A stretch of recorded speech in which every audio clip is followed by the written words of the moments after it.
So let's bring in Hussam Zomlot now. He's head of the Palestinian mission to the UK. Welcome to the program. First and foremost, do you condemn what Hamas did inside Israel to Israeli civilians? There are dead and there are hostages. First and foremost, the Western media must really abandon this framework that has gotten us to where we are today. Okay, but I just want to know, do you support the killing of civilians? Of course not. Of course not. Of course not. So do you condemn that? The loss of civilian life is tragic in all sides. And what is happening is extremely worrying and very tragic. And as we speak, the loss of lives, you've counted 70 Israeli deaths. There is more than 200 Palestinian deaths so far, more than 1,600.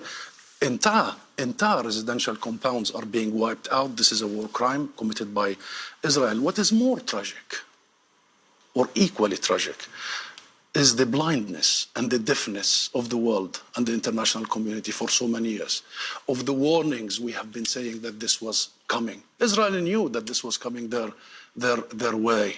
We, the National Movement of Palestine, the PLO, have found a different path 30 years ago.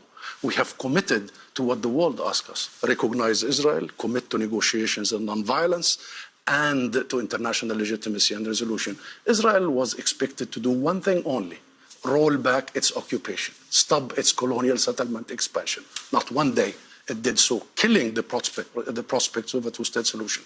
And the world was expected to do one thing, Christian: uphold international law equally on everybody, on Ukraine, on Palestine. And the world fails to do that. So now no accountability. Now, every single political avenue is blocked.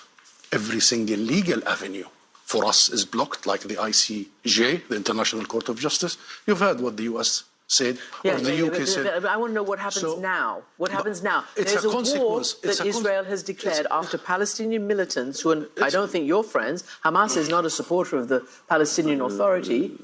There's a war. And as you say, there's going to be a massive escalation. There is a war. You see, we're having this conversation because Israelis have seen what they have seen today. But my people see this every day, every single day. Palestinians are targeted, killed, arrested, surrounded. Their land is confiscated. Their holy places are desecrated. Not only Muslims, but Christians. You have been following what is happening in the Al-Aqsa Mosque and in our Christian churches, the spitting on Christian worshippers. Our people have been seeing apartheid being enforced on them over the last years, and the land is being taken, and the hope for a political solution that will fulfill their rights dissipating. And therefore, this is what we need to discuss. Fine.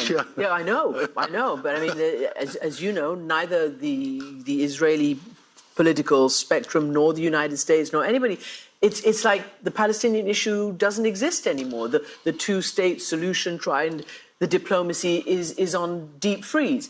Can I first ask you, though, before we get to there, what triggered this attack? It's on a certain date. It's 50 years to the date just about.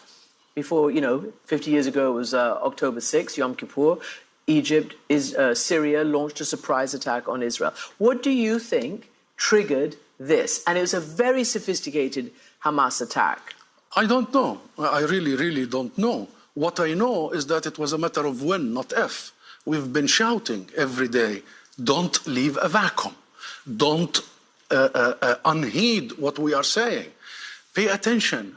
Don't underestimate people's desire for freedom, for ending the bondage and captivity. Pay attention to the destruction that Israel is doing. Make sure that these supremacists in the Israeli government are not going to turn the whole thing upside down. And therefore, this is not about timing and all that. This is about the fact that we discuss everything except the core thing, the fundamental issue, the root causes. And we've been doing this for 75 years. One sentence.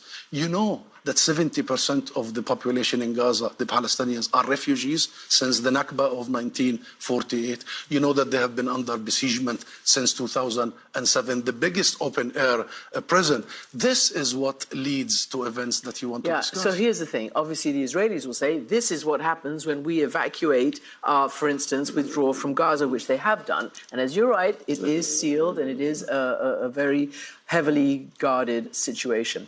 But what now happens? So, for instance, I was speaking to the former Israeli ambassador to the US, Michael Oren, and he said, even you Palestinian Authority, all of you guys who are in the West Bank, you're under threat from Hamas, and that you're only, he said, Mustafa and Mahmoud Abbas are only alive because Israel keeps them alive, that you're under such threat from your own people. What would you answer to that? Nonsense. Absolutely nonsense. And Israeli lies all the time. What our people in Gaza are subjected to are the same in the West Bank, in Jerusalem, and our refugees and diaspora. We are united by our suffering, and we are united by our goal, which is ending this occupation, ending this illegality. We have our political differences, of course, but we make no mistake that the one thing that we need to rid ourselves with is the Israeli military occupation, is the colonization, is the system of racial domination that has been imposed on us. We make no mistake of that. So this is not a Palestinian internal affair. This is the failure of every international actor to pay attention, of every international actor. You see, instead of learning the lessons, what I heard today from many international actors, including from the US and the UK, is doubling down on the very same mistakes and failure. What is the option that has led us to where we are? What is the option right now? What happens? Israel doesn't respond to Hamas? The alternative is statesmanship, is courage, the equal application of international law. We are not lesser of human beings. We are equal as all nations. It's been 75 years of oppression, of wholesale destruction. You've seen what happens in Gaza. Wait until tomorrow and see the thousands who will lose their lives and their livelihoods. Enough is enough. The only solution is respect people's legitimate birthright of self-determination, the right to return to their properties, the right to establish a state of their own, and stop dodging this. Stop finding, detours around it. There is no such a thing as detour. Peace can only be struck with us, the Palestinians, not with anyone else. Because Israel is in odds with us, because Israel has taken our land, because Israel is subjecting us and oppressing us, not anybody else. And bravery from the international community requires the equal application of international law. Israel, as an occupying power, has a full responsibility to protect the civilians under its own occupation, right? This is international law.